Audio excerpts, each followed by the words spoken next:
Hey y'all, it's Mary Hyatt, and I'm so excited you're here for this month's topic, which is all about body love. This is one of my absolute favorite things to talk about because, ladies, we can't even catch a break during COVID. The body shaming, the body bashing, the body comparison is still at an all-time high.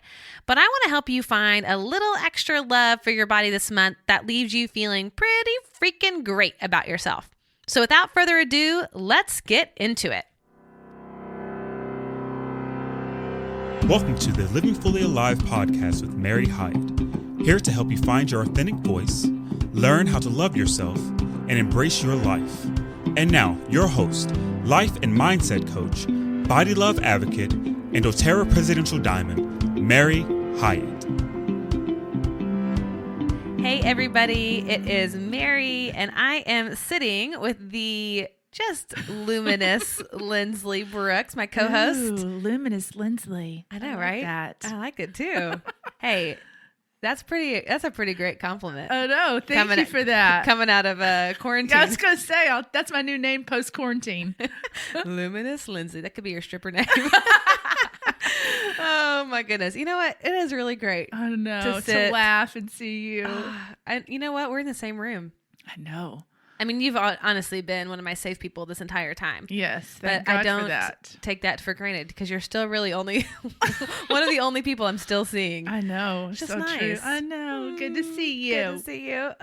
So this month we're talking all about body image. And last week I got such great feedback on the episode, which I love hearing. I love hearing from you guys. I love getting messages on Instagram and Facebook or through my email. And it feels like this past episode and just this month's theme is really hitting home. Last week we talked about the body bully, and how to change your internal dialogue from just that constant criticism and judgment and hate to one of love and acceptance. And I think that, I think women, of course, always are dealing with body image stuff. Hello. We live in the Western world where that is of sadly still such high value. Mm-hmm. But then particularly right now, given the fact that if you're listening to this in present day, we're coming out of being in our homes for 2 months. And there's a lot of memes and jokes that are going on right now about people gaining weight during quarantine. And the affectionate, like, quarantine 15. I've been calling it quarantine 20. Yeah, I was going to say mine's 20. Yeah. And I talked a little bit about this on the last episode, how I've gained weight. And certainly, yeah, for me, it's the quarantine 15. And it's been this whole roller coaster of emotions. And y'all know, if you followed me for a while, like, I am all into the body love, body positivity, body acceptance movement, have been for many years. I've taught a whole course on it. So this is like, body stuff is my bread and butter. Mm-hmm. I love talking about it. And so it's always a little bit, I'll be honest, kind of frustrating when I'm dealing with my own body stuff. I'm like, okay, I should know better. I should be over this. Like I've researched this. I've done a lot of work, and here I am, what feels like in that same place that I was at years ago of judging my body and being critical of her.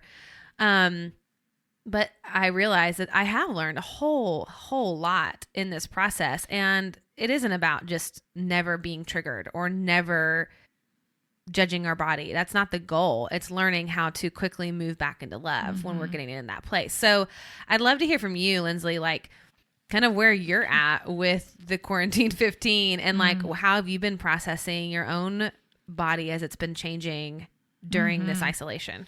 Yeah, I mean, same thing. It's so funny because I've been moving my body every day. Yeah. But I've also been eating so much comfort food. Like the first kind of month, I was just like, who cares? Like, I'm just like, totally. I want a hamburger. I want some pizza. Like, here, I'm hungry.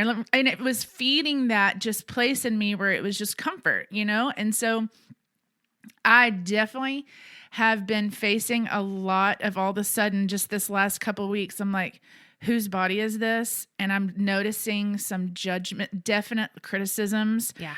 Even specifically this week, especially with everybody starting to come back a little bit to the land of the living. Totally. I started noticing this internal conversation around, oh my gosh, I've got to hurry up and get this weight off. And like just all my insecurities, like I started feeling so like I'm not presentable, or, oh my gosh, how am I ever, cause I'm single. And so I'm like, how am I ever going to meet somebody looking like this? You know, like, Totally. Yeah. just all the kind of old chatter that I know that I've, had in the past.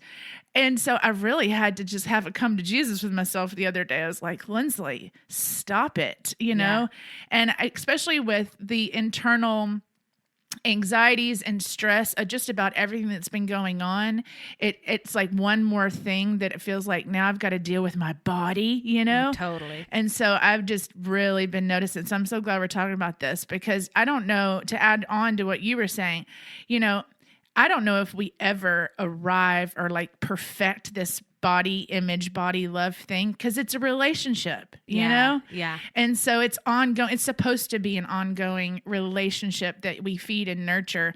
And the ebbs and flows of that is, I think, like just the growth factor you and I've had is just even noticing that we're just to interrupt that conversation faster. Yes, exactly. Like the recovery time becomes shorter. Yes. Yeah, totally. And you're so right. I mean, I love that you're saying that it is a relationship, because a lot of people don't think of their bodies like that. Everybody is sort of chasing this ideal of one day when I get to be this size and I, finally fix my skin and I finally, get my baby body back or whatever it is. And there's always this sort of like elusive destination that we're trying to get to. And then we'll be okay. And then we'll be beautiful. And then we'll be accepted. And then we'll be loved. And then we'll love ourselves. And it doesn't work like that. It's not a destination. It's not a place that we are going to arrive at. Yep. And I think that, we've known each other for over 5 years now. I was going to say it was longer, but okay. I mean, I don't know. I think it's over 5. Yeah. 5 or 6. Yeah. I was going to say 6. So yeah, 5 or 6 years. Yeah.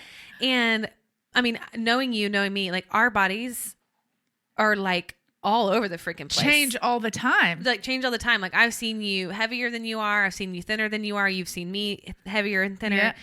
And given what is going on in our lives, our bodies shift, our bodies change. And there is sort of like 20, 30 pound sort of fluctuation that happens. And I just want to normalize that for a moment. Yes. That our bodies change. They're supposed to. They're supposed to. Like our bodies are not stagnant. If you think about how incredibly complex and intelligent and everything that is our bodies, the systems, the way that it processes information, it is going to change. I mean, whether it's stress, whether it's life changes, whether it is hormone disruption, it could be aging, it could be activity level. There's so many things that have to do with why and how often our bodies changes, periods, menopause, and the reality is that our bodies are changing. And I'm so glad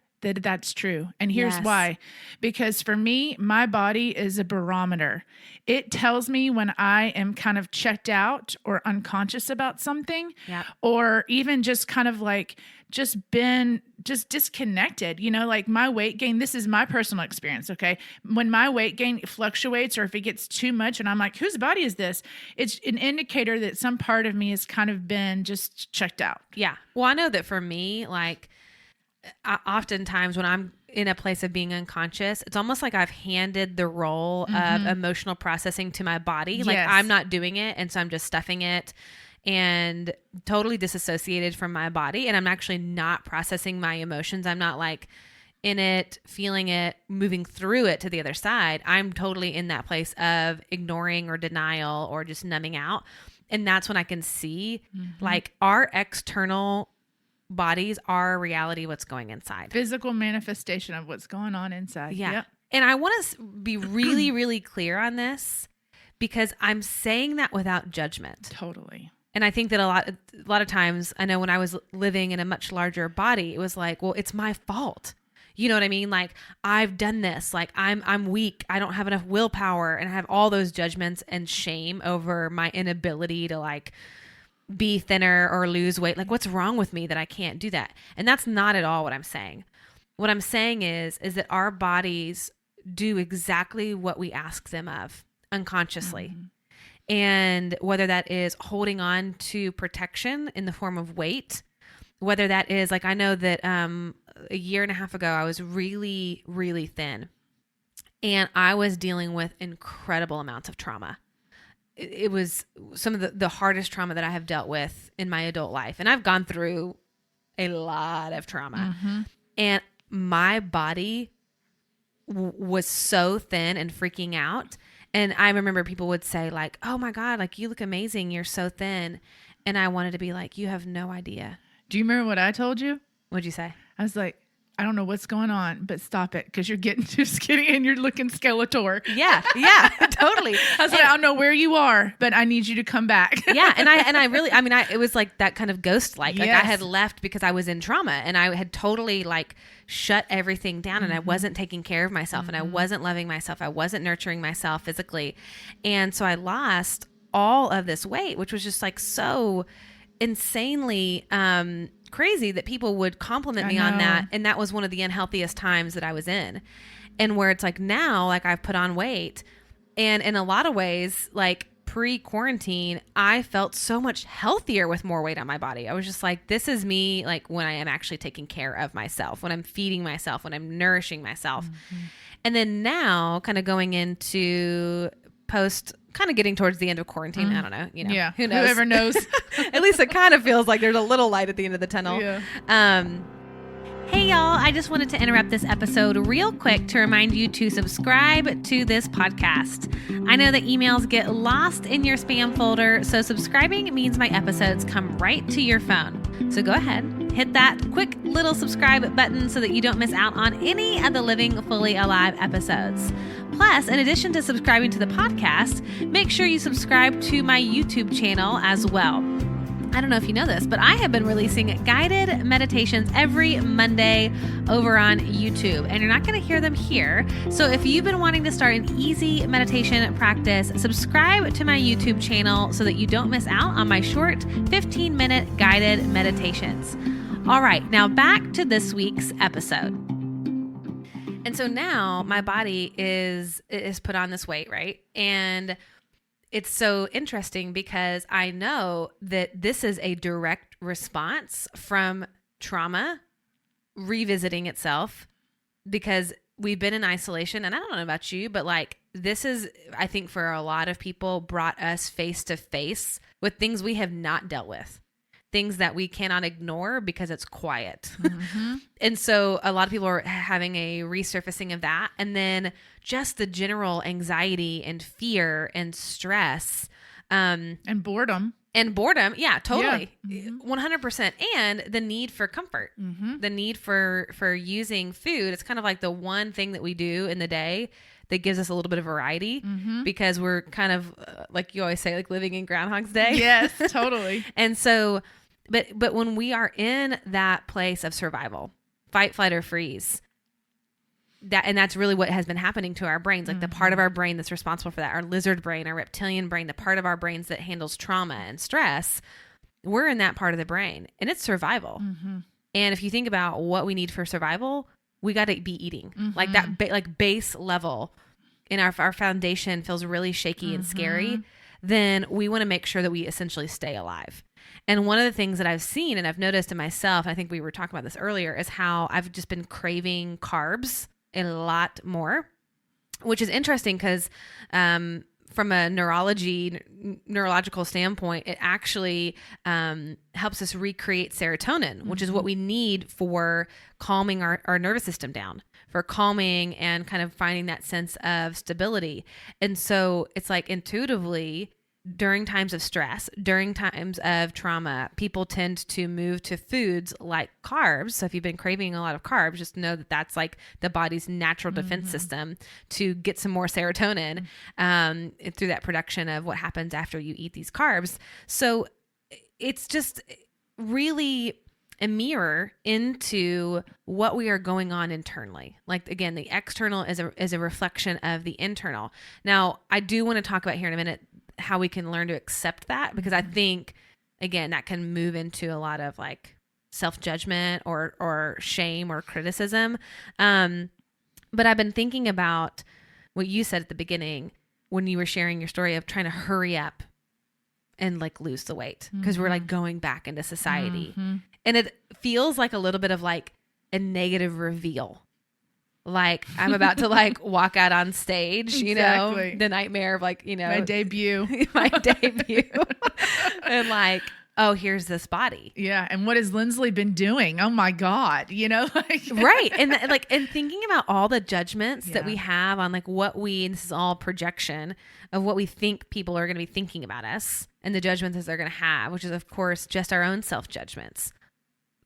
Judging ourselves. What have we been doing? Well, and I saw a picture of myself from Mother's Day and I was like, oh my God, you know, like my immediate response was like disgust. Yeah. I haven't done that in a long time. So it was kind of shocking to hear myself like that. Yep. You know, one thing to add on to what you were saying about cravings and stuff, I don't know about you, but I mean, you know, my lifestyle, I'm a 7 on the Enneagram. So up until this quarantine, I would go out every single day and go out to different restaurants and stuff. Do you know that I haven't necessarily craved any normal outside food? Like normally I'd be like, if I could just go have that hamburger or that whatever. Yeah.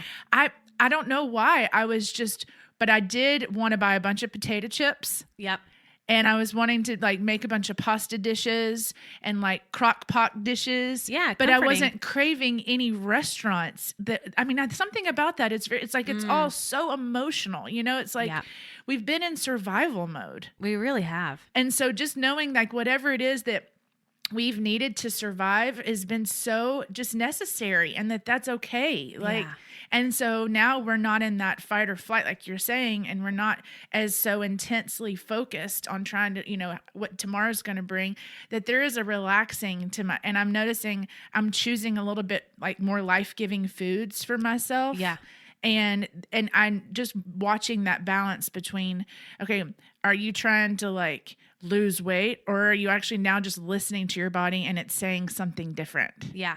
Well, and that's like so fascinating because I was seeing some people that I follow who during this quarantine time were really going into diet land, you know, like dieting and restricting. And I just thought, God, in times of stress and trauma, that is the last thing that our body needs is like more deprivation, more restriction, more rules. It is like when your body is under stress, it's going to tax it even more.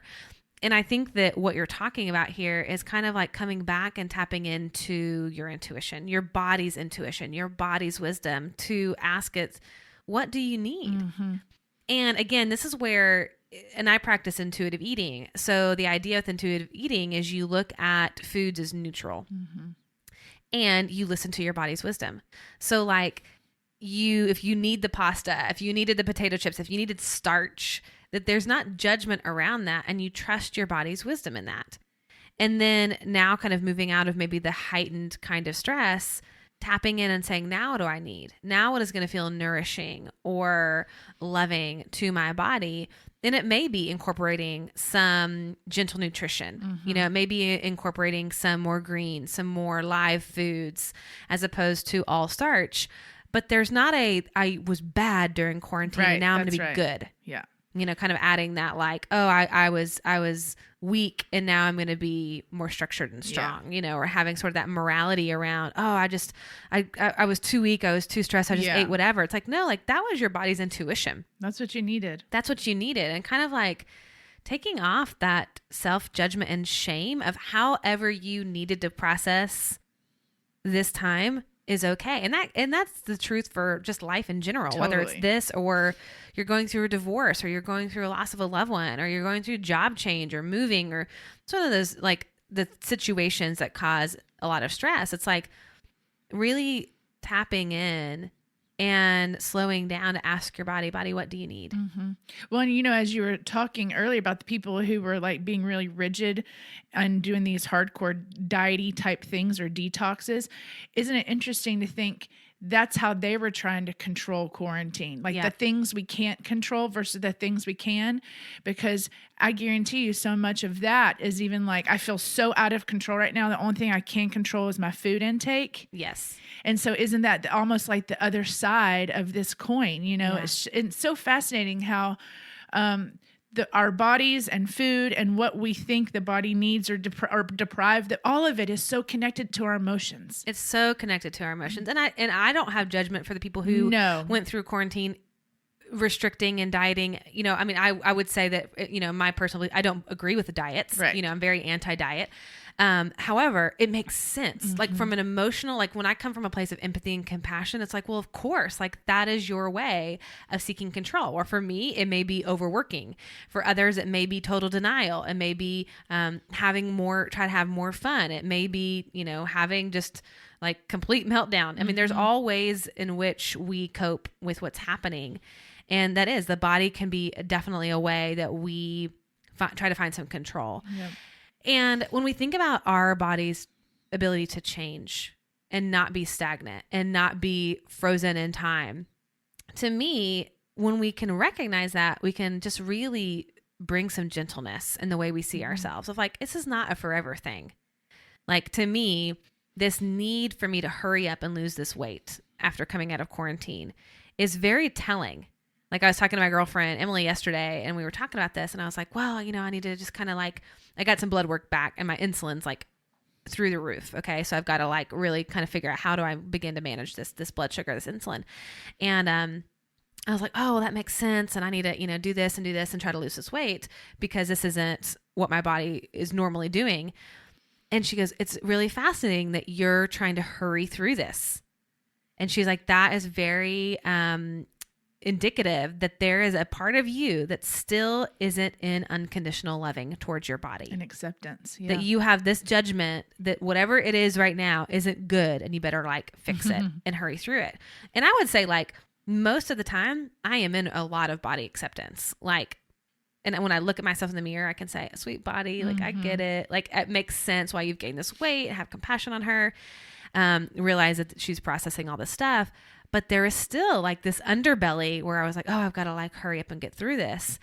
And that ultimately, that's not body acceptance. No. And yet, and also just to acknowledge you too, is that element of, and you haven't felt good in your body. Well, sure. And like, you know what I mean? Like and that's the holding both, right? It's like, yes, there's a loving acceptance about weight gain and all those things. And your blood sugar has made you feel actually like physically uncomfortable. Yeah.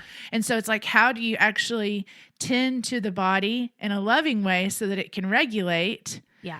And also not shame it for its weight. You know, it's almost like so hard, but you almost have to hold both. Well, you do. And I think that like, and I can't remember who says this. I want to say it was Janine Roth maybe, but there's this quote that's basically like, when you love something, you act in its own best interest. And so if I can get to the place where I'm not like, there's two different types of motivation to lose weight, for example, or to get quote unquote healthy, for example, can come from shame and judgment, or can come from a place of, I want to feel better. And to me, it's like that gut check of like, am I trying to hurry through this because I'm feeling like if I don't, I'm not going to be loved, or I'm going to be judged, or I'm going to be criticized, or I'm going to be seen as a fraud. And honestly, there's a lot of that there. Sure. You know, there is definitely a part of that that's like, oh no, this isn't good. This body isn't good. I've got to shift this. Right. But then there is a part like what you're talking about that is like, I have felt so weak and fainty, exhausted. I've had a lot more anxiety than normal, which is coming out of this insulin issue. And so for me, the motivation now is, how can I come from such deep love and almost like compassion of being like, body, I hear that you're hurting. You know, body, I hear that this is not enjoyable. Like I remember when I was living in a much larger body, I really had to get to the place of loving that body, like loving the size that I was at, loving who she was, and kind of making peace with this may never change. And I need to learn to love this body. But if I love her, how would I want to love on her and treat her? And it was like, where before I was in that place of a lot of like abuse and criticism in sort of that dieting and binging sort of cycle, it was like, okay, if I really love this body and I want to treat her the best that I can, then how can I find ways to introduce gentle movement?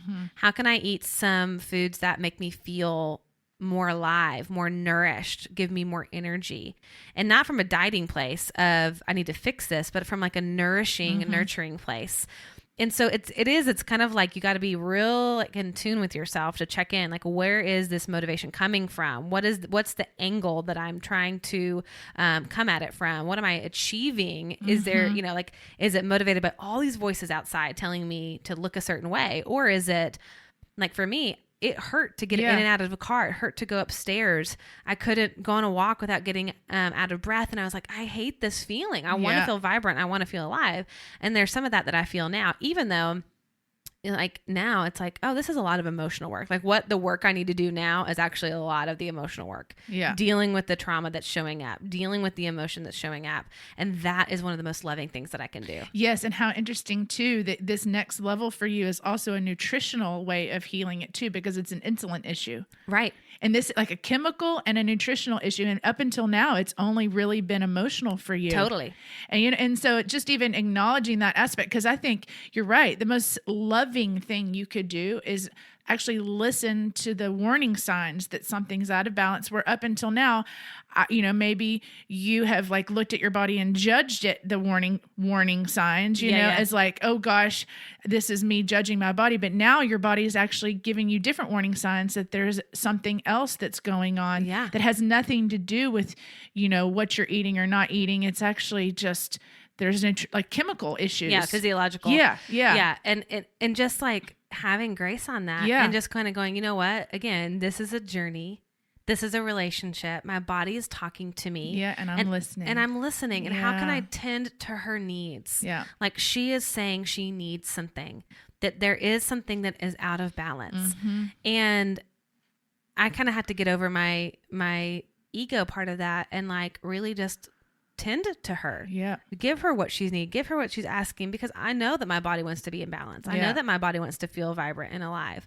And so it's almost like suspending the body image judgment and coming at it from this tending, this loving, this compassion. Yeah. And to me, releasing the expectation that it needs to be within a certain time frame, in a certain way, because honestly, I may be able to fix this insulin and it doesn't affect my weight at all. Exactly. Yeah. You know what I'm saying? Like, and I remember when I was in a larger body, that's kind of where I was at. I was like, I want to tend to this body, whether this makes me lose weight or not. That is not the goal. The goal is to be healthy and vibrant and alive and be able to do what I want to do in life, to be able to keep up with the things that bring me joy, like hiking or horseback riding or going on trips and traveling. Like I wanted to be able to do my life. Yeah. And in order to do that, I needed to really love on myself. And that healthy doesn't equal skinny. Yes. Can we get an healthy amen? Does not equal skinny. And so I think that is the biggest kind of paradigm shift for everybody in this body love world. It's like nobody's trying to preach that you're supposed to be a certain size. Everybody, we're just saying, listen to your body and then what is healthy for you. And yes, there is a standard of health. You want your blood sugar levels healthy. You want your hormones healthy and in balance. So there is some sort of baseline. Right. And you really only know what that baseline is when you love yourself enough to get the test to find out. I know. I had to get all this blood work done. Right. And that was like huge. And I was, because I kept thinking, I'll get over this. This will fix itself. And I thought, you know what? The truth is I'm operating blind here. Yeah. I don't know, because I was like, I knew, given what's going on, we were talking about this earlier, how our adrenals are just shot to hell. Everybody's like, and I knew that my body was trying to produce a lot of cortisol, because it was like my nervous system was running hot. It's like I've got my foot all the way down on the gas pedal 24/7 in survival mode. And it's just like depleting my adrenals like crazy. And the other foot's on the brake. Cause you know what I mean? Yes. Like so our systems have both down, and no wonder we're burning out and eating and disconnecting and totally. I mean, it like makes so sense. I knew that was going on, right? And so I was like, oh, it's probably like once I get less stressed or whatever. But there was an intuitive part of me that says, go get your blood work done. Because I really didn't know. Like I was like, is my thyroid off? Is this off? I didn't know. And turns out my thyroid is perfect. My hormones are perfectly balanced. It's just this insulin thing. Yeah. But then I know what to do now. Exactly. So I have this new information, and then I can like treat my body the way that needs to be treated versus like trying to do either like just something weird or not doing anything at all that really isn't actually helping. And then you start thanking your weight gain for being the red flag that something was out of balance. Right? It's And like you can be like, oh, thank you, body, for doing what you were supposed to do. You tried to Right. get my attention by becoming larger. yes. You wouldn't have known any other way. No, I wouldn't. Yeah, I would have never like gone to go get blood work if that hadn't happened. No. And I just, that to me is like when we can come out of our bodies with appreciation, because the weight gain is like not our body like trying to rebel, like throwing up the middle fingers, like ha ha ha, I'm gonna make you Life miserable. Yeah, no, it's like this is actually our very very intelligent way of handling whatever might be, whether it's physiological or emotional. Like I know that for me, my weight before was very very emotional. I had dealt with a lot of trauma in my marriage, and my body was in like full blown protection, and I didn't have a lot of the conscious awareness to handle that. And so it went into my body. And so when I think back about that body, instead of looking at her with like judgment and shame, God, I love her so much.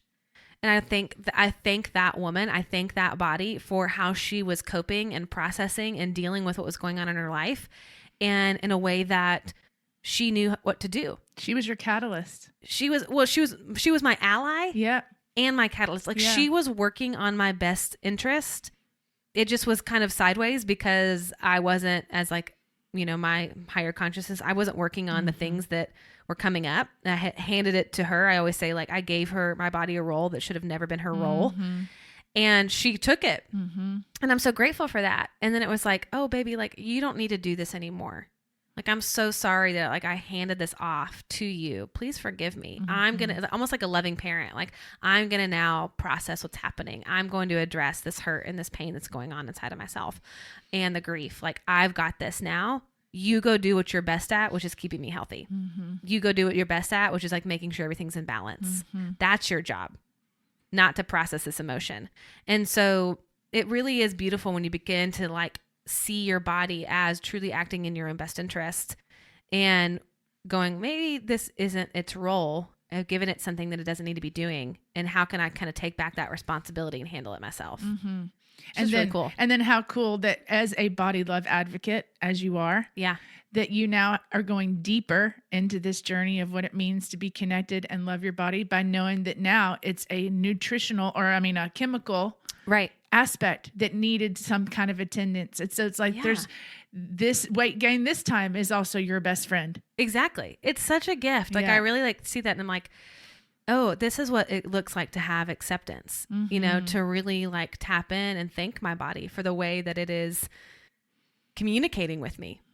And I mean, if we go back to several months ago when we were talking about the mind-body connection and we had Dr. Motley on and that was just like such a great month, it's all related. The emotions in the body, there's no separating it. And so it is emotional, even if it's chemical. Right. Like it's all responding to one another. And so anytime our body gives us any kind of feedback, whether that's weight gain, whether that is out of balance hormones, acne, bruising, pain, whatever it might be, that's a indicator to tap in and connect with the body. It's like, hey, pay attention, pay attention, pay attention. We're talking to you. And if we can do that from love instead of judgment and be curious instead of judgmental, that's like so healing. Yeah. What is the emotion connected to blood sugar? Gosh, I'd have to look. I know. We should know this. We know this stuff. I know. Anyways, that's worth anybody that's listening. You can Google all this stuff too. Yeah, totally. Yeah. Well, and I think that this is where we have to tap in to define for ourselves what that love looks like, what that body love looks like. And so questions like, my body feels the best when, and then fill in the blank. And again, if you take the morality out of it, like I should be doing, because I think the instinct is like, well, when I'm working out 3 times a week or 5 times a week, that's a default answer. So, or when I'm, dieting or whatever, it's like, let's slow it down for just a second and really, really tune into our body's wisdom. When do I feel the best? My body feels the best when. And I know that you were saying like, sometimes different things that you eat make you feel better or worse, not from this is like on the blacklist and a forbidden food and something I can't eat. You're tapping into the wisdom that you're like the feedback your body's giving you. Yeah. Like we were doing some research and, when you're craving crunchy, it means usually connected to some anger and some frustration, right? When you're craving creamy, it can be in like a nurturing, you need love, that kind of stuff. And then salty, sweet, all these things, when you're craving them, there's an emotion connected to it. And so one thing that we were just talking about earlier is when, what was the saying that we read? Something about like when you're craving something, it's like, what do I need right now? Oh, it's heart hunger. Heart hunger. That's it. It's like, when you're not craving anything, but you think you're hungry and you're like, I just don't know what I want. I don't know what I'm craving right now. It's usually connected to an emotion. That's a red flag that it's an emotional hunger. And there's a phrase called heart hunger. Yeah. And I think that like, the idea of emotional eating gets a really bad rap. Yeah. Like we're somehow bad if we emotionally eat. To me, I love that. Like, it's like, if you think about pleasure, for example, and you eat because you are feeling joyful or connected and there's just like this sensuality to it. That's emotional eating. It's beautiful. Totally. And anytime that I am like going to food when I'm not hungry, for example, and I'm not biologically hungry and it's tied to that phrase, halt. Am I hungry, angry, lonely, or tired? And as I learned to emotionally or intuitively eat, it was like having that acronym, HALT. If I'm going to the fridge when I'm not biologically hungry, like maybe I just ate dinner or I just ate breakfast and I'm still wanting something else, HALT. Am I hungry? No. Am I angry, lonely, or tired? And you could obviously like throw in a whole other host of different emotions for that. And it's like, yeah, usually there's a reason. Am I bored? Am I seeking connection? And am I lonely? And again, removing the shame out of it. So I feel like if we come at it with just curiosity, it's like, I think that emotional eating should not get a bad rap. And it's just an invitation to ask ourselves like, oh, like, do I need to pay attention and nourish and nurture myself? It's like numbing versus soothing. So numbing, emotional eating, when it's numbing, is like, I'm not paying attention to my emotions and I'm going to eat instead to try to meet a need that I'm not paying attention to. Yeah. But when you can see emotional eating as sort of that white flag of like, hey, pay attention, then you can go in and go, okay, what am I really after here? Do I need to call a friend? Do I need to connect with somebody? Do I need to release some anger here? Do I need to journal this out? And like taking that moment and going, you know what? Yeah, I've got some stuff coming up. And sometimes it's okay to give ourselves permission to just eat. Like even if we're emotionally eating, emotionally eat. Sometimes that's like the only thing you have energy for. It's like, great, take the judgment away and say, you know what? I don't have energy to deal with the sadness. I'm going to eat this, bag of cookies instead. Okay, great. Acknowledge it. At least be aware of what you're doing. Be aware of it, and you can still choose it. But I think that the ideal is to notice these emotions are coming up. And your coping strategy is going to emotionally eat, but then realizing this is a heart hunger. Like, how can I tend to my heart here? And really it's about balance. Everything about this is in balance, because if you were just to eat food just for fuel only, then you're not really in balance either. There's an element of, yes, there is pleasure and joy that can come from food and food related activities. Totally. And I know for me, that's actually one of when my life when I start getting a larger body and I start feeling some imbalances in my life, it's because I'm getting too much joy from food or food related activities. Yeah. So that's how I emotionally eat, is I use it as entertainment. Well, totally. And I remember, so this was one of my things with the emotional eating piece, is that I would say the only thing that I would do for pleasure, because I was denying it in every other area of my life, was to eat. Yep. And so I overdid it because it was like the deficit was so great. Yep. And it was the one chance that I could enjoy myself and my day and find pleasure. Because at the time when I was doing this like compulsively, I was not having sex with my husband. We were in like, it was like, I didn't want to have sex. My sexuality was completely turned off. So I was receiving no like pleasure there. I was not doing anything for enjoyment, no creativity, no fun, no play. And so the only time that I actually like gave myself self-care was eating. The only time I said like, okay, let me like have a moment of pleasure. So I had to overdo it because I wasn't doing it in any other area of my life. Yep. And I love that idea. Like it's the balance thing. It is. Because because I remember when a teacher we both love so much, when she's kind of like a weight loss or healthy eating, body love person. But she would always say, when you're saying I'm wanting something to eat, say, would a chicken rice satisfy this? Or are you wanting something else? You know, it's like that kind of level of baseline. Like, do you actually just need some sustenance and you just need food? Yeah. Or are you craving something that has to do with like entertainment and having fun and a good glass of wine and a good pasta and going to a restaurant? Yeah. You know, all that kind of stuff. So it's like those moments of when I'm hungry, I don't care. I'll eat a chicken and some rice, you know? Like, totally. But sometimes when it's that element of like, it's the whole experience of it. Yeah. I think there is a lot of like, there is some beauty in enjoying that, but you've got to make sure, at least for me, I had to make sure that I wasn't getting too much pleasure out of that, because then it's so true. Other areas of my life, I'm completely ignoring and I'm in denial about. And then I wake up one morning going, whose body is this? Because I need to come back to center. I've got to come back to getting my life back in balance. Yep. I think it's the best. I think having your body speak to you and is like the best way to wake up to your life. Do you know what I mean? Totally. It's like, I love that this is my window into my subconscious. Yes. Oh, it's so powerful. And it really is such a beautiful relationship. And just to kind of piggyback on what you're saying, it's like, what I love about how you and I approach life and approach food and approach our bodies is that there's no good or bad here. Mm-mm. There's no restriction. There's no I can't.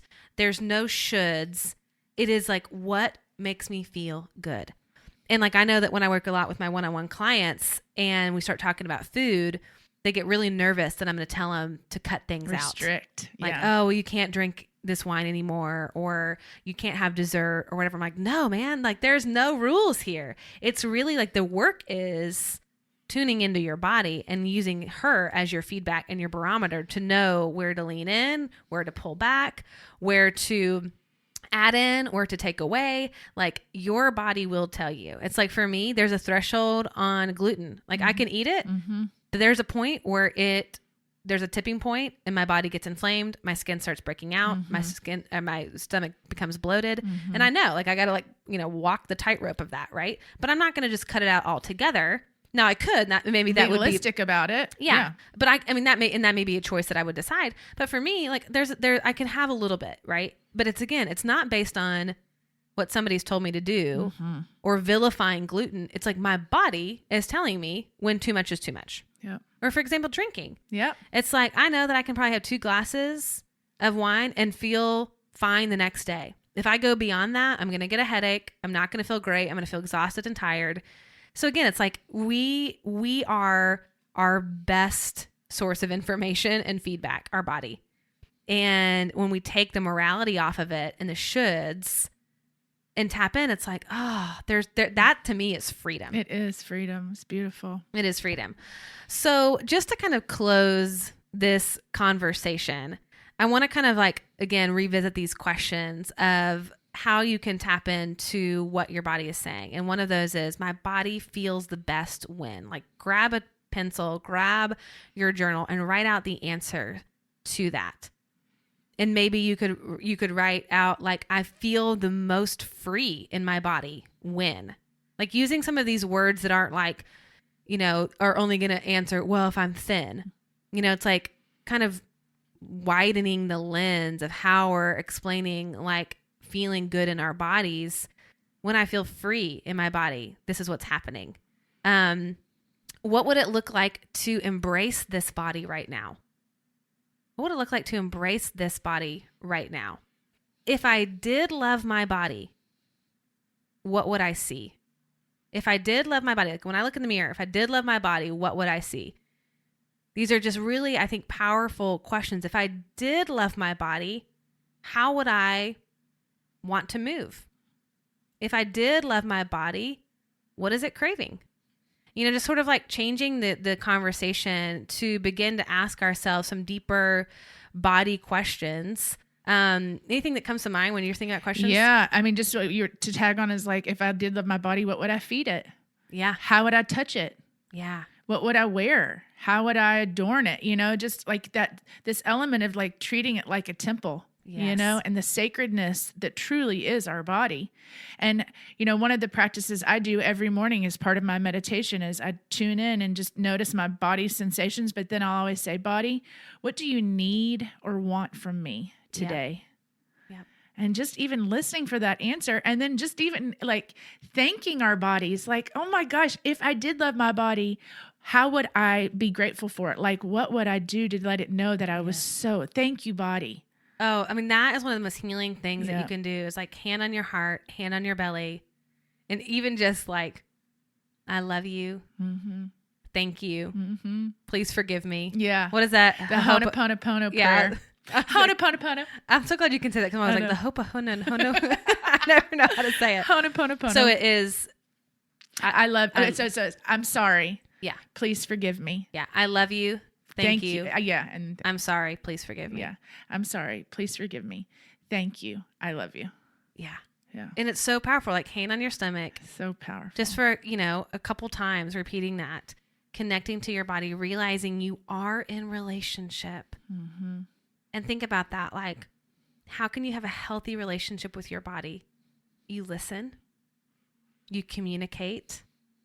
You love it. You are like, will do things like to love it. Mm-hmm. Oftentimes in sacrifice, like I might not want to do this, but I'm gonna do it because I love you. Yeah. Yeah. You spend time with it.